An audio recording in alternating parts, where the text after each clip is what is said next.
Good morning सभी student को। अपने पढ़ रहे थे फिजिक्स में लेसन नंबर 4 धारिता, जिसके दो पार्ट अपने पढ़े, फर्स्ट और सेकंड पार्ट में मैंने आपको क्वेश्चन दिया था विद्युत धारिता का एसआई पद्धति में मात्रक क्या है।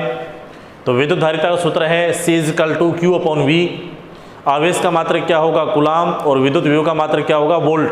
तो मात्रक क्या बन जाएगा, फेरड। तो यहाँ पर विद्युत धारिता के दो मात्रक लिख सकते हैं अपने, कूलाम प्रति वोल्ट और फेरड। आज का अपना है पार्ट नंबर 3 लेसन का।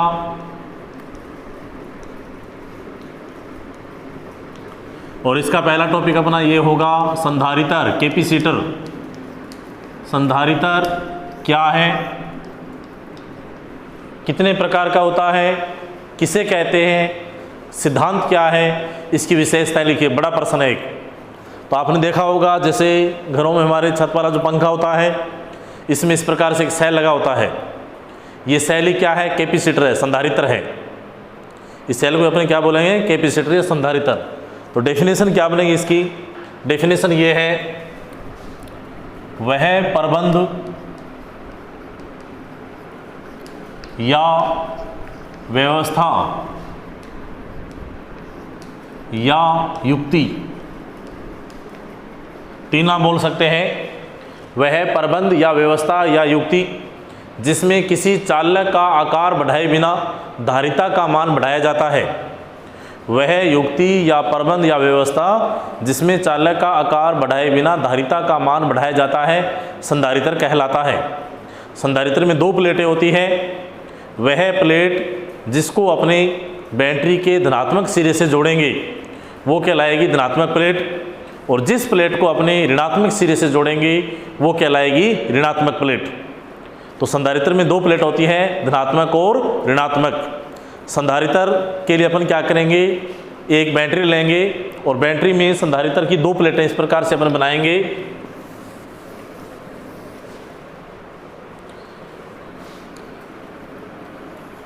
यहाँ पे +Q आवेश है, यहाँ पे है -Q आवेश। इस प्रकार से ये दो प्लेटें हैं।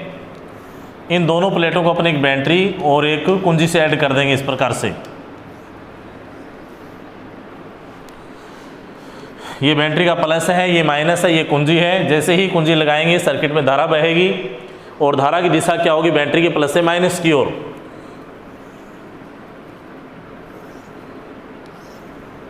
ये आवेश प्रवाह की डायरेक्शन है, बैटरी के प्लस से माइनस की ओर। यदि इस डायग्राम के अंदर अपने बैटरी को हटा दें तो यहाँ पर दोनों प्लेटों पर क्रम से धन आवेश और ऋण आवेश एकत्रित हो जाता है। यानी जो पहली प्लेट होगी उस पर ऋण आवेश और दूसरी प्लेट पे धन आवेश, पहली प्लेट पे धन आवेश और दूसरी प्लेट पे ऋण आवेश एकत्रित हो जाएगा, जिसको अपने क्या बोलेंगे, संधारित्र। तो संधारित्र क्या है, एक ऐसी युक्ति है जो आवेश ग्रहण करने का कार्य करती है। आवेश को क्या करेगी, स्टोरेज करेगी। तो वह युक्ति डेफिनेशन अपने ऐसे लिख सकते हैं, दो परिभाषा आ गई यहाँ पे। पहली, वह प्रबंध या व्यवस्था या युक्ति जिसमें चालक का आकार बढ़ाए बिना धारिता का मान बढ़ाया जाता है, संधारित्र कहलाता है। या ये परिभाषा लिख सकते हैं, वह युक्ति जो आवेश ग्रहण करने का कार्य करती है, संधारित्र कहलाती है। अब इसके दो संकेत हैं, अपने को इसके संकेत पढ़ने हैं कि संधारित्र को अपने किस प्रकार से डायग्राम में रिप्रेजेंट करेंगे, इसका चित्र क्या बनेगा। तो दो डायग्राम है संधारित्र के। फर्स्ट ये है, दो प्लेटें लेनी है, साइज जो होगा बिल्कुल इक्वल होगा, बराबर होगा। जो पहली प्लेट होगी वो हमेशा पॉजिटिव होगी और दूसरी कैसी होगी, नेगेटिव होगी। अब दूसरा जो डायग्राम है उसमें क्या करना है, जो पहली प्लेट है उसको थोड़ा सा तिरछा कर देना है और दूसरी प्लेट को अपने बिल्कुल सीधा कर देना है। पहली प्लेट कैसी होगी, पॉजिटिव, और दूसरी प्लेट कैसी है, नेगेटिव है। तो यहाँ पर संधारित्र के दो संकेत हैं, मोस्टली अपने ये यूज़ करेंगे पूरी किताब के अंदर। संधारित्र में क्या होगा, दो प्लेटें हैं, पहली प्लेट कैसी होगी, पॉजिटिव, और दूसरी प्लेट कैसी होगी, नेगेटिव, और दोनों का साइज कैसा होगा, इक्वल होगा, बराबर होगा। इसके बाद अपने इसका पढ़ेंगे सिद्धांत। सिद्धांत क्या है,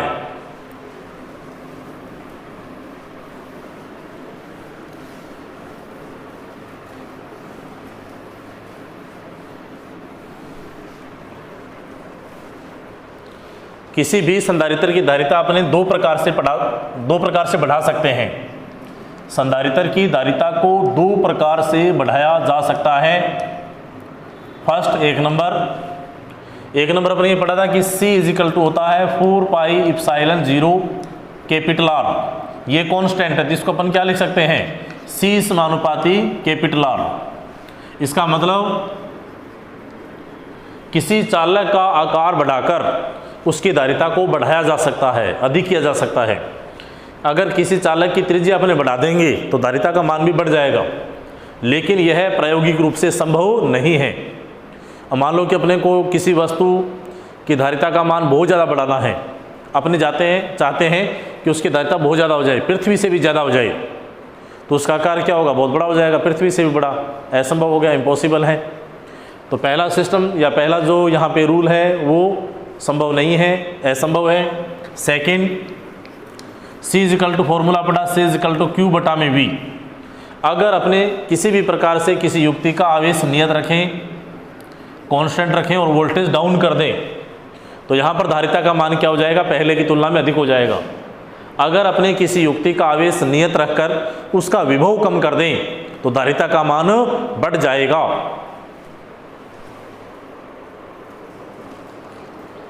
इसे समझने के लिए अपने एक डायग्राम लेंगे, और डायग्राम में क्या करना है, अपने को धातु की प्लेट लेनी है। इस प्रकार से अपने को एक प्लेट लेनी है,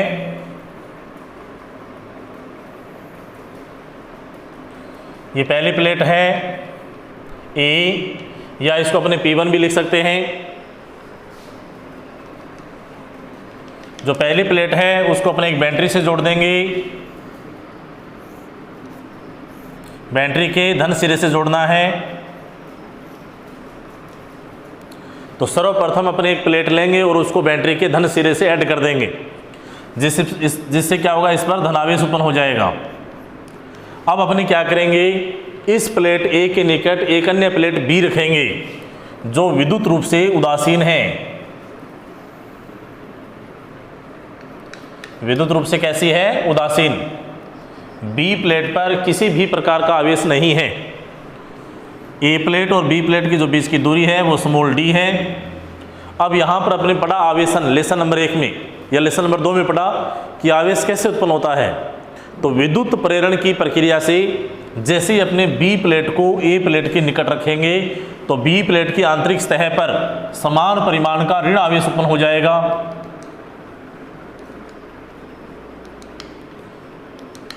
और बाहरी सतह पर समान परिमाण का धन आवेश उत्पन्न हो जाता है।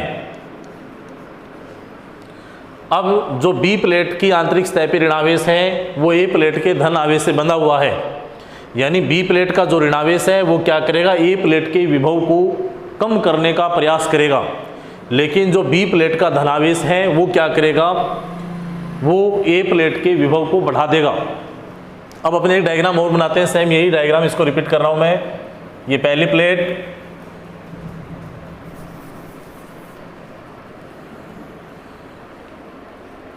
ये वापस अपने बनाई है पहली प्लेट, और पहली प्लेट का संबंध अपने, पहली प्लेट को अपने ए से लिख सकते हैं। पहली प्लेट का संबंध अपने किससे किया है, बैटरी के धन सिरे से। ये ऋण सिरा है, तो यहाँ पर क्या हुआ, धनावेश उत्पन्न हुआ इस प्रकार से।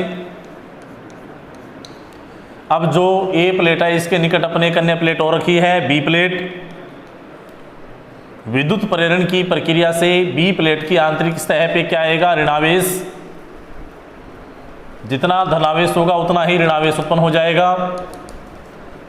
अब जो ऋणावेश है वो क्या कर रहा है, ए प्लेट के विभव को बढ़ाने का प्रयास कर रहा है। विद्युत प्रेरण की प्रक्रिया से बी प्लेट की बाहरी सतह पे धनावेश उत्पन्न हो जाता है, जो क्या करेगा, प्रेरण को बढ़ाने का प्रयास करेगा। लेकिन अपने यहाँ पर क्या करेंगे, बी प्लेट की बाहरी सतह का संबंध पृथ्वी से कर देंगे। पृथ्वी से कर देंगे मतलब भू संपर्कित कर देंगे, पृथ्वी से ऐड कर देंगे। जैसे ही पृथ्वी से करेंगे तो संपूर्ण धनावेश, ये पूरा पॉजिटिव चार्ज पृथ्वी के अंदर चला जाएगा। जैसे ही पृथ्वी के अंदर जाएगा दोनों प्लेटों के बीच में सम विद्युत क्षेत्र उत्पन्न हो जाएगा, और इस सम विद्युत क्षेत्र की वैल्यू अपने निकालेंगे, ज्ञात करेंगे। ये सम विद्युत क्षेत्र यहाँ पे है ई सदिश या ई लिख सकते हैं अपने। अब जैसे ही अपने बी प्लेट की बाहरी सतह का संबंध पृथ्वी से किया है तो ये पॉजिटिव चार्ज यहाँ पर अपने नहीं दिखाएंगे। ये प्लस आवेश कहाँ पर चला जाएगा, पृथ्वी के अंदर। अब पृथ्वी के अंदर ही क्यों गया है? क्योंकि पृथ्वी क्या है? ऋणावेशित है, पूरे आवेश को क्या करेगी? ग्रहण कर लेगी। अब दोनों प्लेटों के बीच में क्या उत्पन्न हुआ? समविद्युत क्षेत्र, और जो ए प्लेट का विभव था वो क्या हो गया? कम हो गया। अब फॉर्मूला क्या था? फॉर्मूला ये था C = Q/V। आपने क्या कर दिया? वोल्टेज को डाउन कर दिया, और जैसे ही वोल्टेज को डाउन करेंगे C का मान क्या हो जाएगा? बढ़ जाएगा, और Q यहाँ पर क्या रहेगा? नियत रहेगा, कांस्टेंट रहेगा। यही संधारित्र है, इसी को अपने बोलेंगे संधारित्र का सिद्धांत।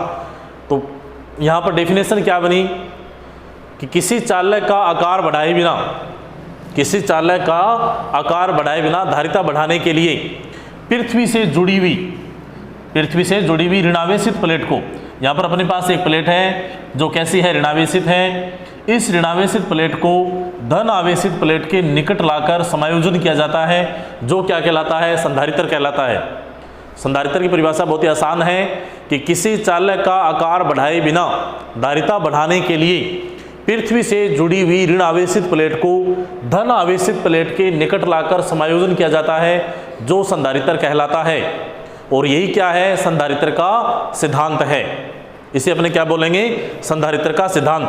अब जो संधारित्र है वो 3 प्रकार के होते हैं। कौन कौन से? समांतर प्लेट संधारित्र, गोलाकार संधारित्र, और ये है बेलनाकार संधारित्र। अपने पास जो सेल जिसका अपने यूज कर रहे हैं पंखे के अंदर, वो कौन सा है? बेलनाकार संधारित्र।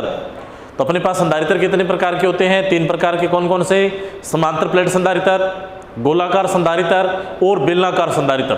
अपने सिलेबस में 2 ही है, पहला और दूसरा, यानी समांतर प्लेट संधारित्र और गोलाकार संधारित्र। अब इनकी कुछ विशेषताएं हैं, संधारित्र की कुछ विशेषताएं हैं कि संधारित्र की दोनों प्लेटों में से पहली प्लेट को सदैव बैटरी के धन सिरे से ही जोड़ना चाहिए। 1 नंबर विशेषता क्या है कि संधारित्र की दोनों प्लेटों में से पहली प्लेट को सदैव बैटरी के धन सिरे से ही ऐड करना चाहिए। 2 नंबर, संधारित्र की दोनों प्लेटों में से दूसरी प्लेट को सदैव पृथ्वी से ऐड करना चाहिए, यानी भू संपर्कित करना है, पृथ्वी से जोड़ना है। 3 नंबर, संधारित्र की दोनों प्लेटों के मध्य सदैव समविद्युत क्षेत्र उत्पन्न होना चाहिए, मतलब जितना आवेश ए प्लेट पर है उतना ही आवेश दूसरी प्लेट पर होना चाहिए। 4 नंबर अपनी ये लिख सकते हैं कि दोनों प्लेटों पर समान परिमाण और विपरीत प्रकृति का आवेश उत्पन्न होना चाहिए। दोनों प्लेटों पर आवेश कैसा है? पहली पर पॉजिटिव, दूसरी पर नेगेटिव। परिमाण दोनों कैसा होगा? समान होगा, और प्रकृति कैसी होगी? विपरीत हो जाएगी। इसके बाद में 5 नंबर पर ये लिख सकते हैं कि संधारित्र की दोनों प्लेटों के मध्य उत्पन्न समविद्युत क्षेत्र को या विद्युत क्षेत्र को अपने एक फॉर्मूले का यूज करेंगे। फॉर्मूला था अपने पास V = E × D। इससे अपने क्या करेंगे? वोल्टेज निकाल सकते हैं, और यहाँ पर इंटेंसिटी भी निकाल सकते हैं। E बराबर क्या आएगा? E = आएगा V/D। लेकिन C का मान ज्ञात करने के लिए C का सूत्र क्या है? C = Q/V। अपने को मान किसका चाहिए? V का मान चाहिए। तो V का मान अपने कौन से फॉर्मूले से ज्ञात करेंगे? विभव के सूत्र से, V = E × D। और ये फॉर्मूला कहाँ से आया है? विद्युत विभव की परिभाषा से। V = क्या था? V = था माइनस समाकलन अनंत से R E सदिश डॉट dr सदिश। इसके बाद में लास्ट अपने विशेषता ये लिख सकते हैं कि संधारित्र की दोनों प्लेटों के मध्य उत्पन्न धारिता को सूत्र C = Q/V से ज्ञात करना चाहिए। इसी के साथ आज का टॉपिक फिनिश, खत्म। आज का प्रश्न अपना ये रहेगा कि संधारित्र कितने प्रकार का होता है? आपको प्रकार लिखना है, 1 प्रकार, 2 प्रकार या 3 प्रकार। तो आज का अपना टॉपिक था संधारित्र किसे कहते हैं, इसका सिद्धांत क्या है, विशेषताएं लिखिए, कितने प्रकार का होता है। प्रश्न मैंने आपको बता दिया है। क्वेश्चन क्या रहेगा कि संधारित्र कितने प्रकार का है, प्रकार आपको नंबर लिखना है बस, कितने प्रकार का है। तो अच्छे ढंग से आप वीडियो को देखें, कम से कम 3 बार पढ़ते रहें, नोट्स बनाते रहें। थैंक यू, धन्यवाद।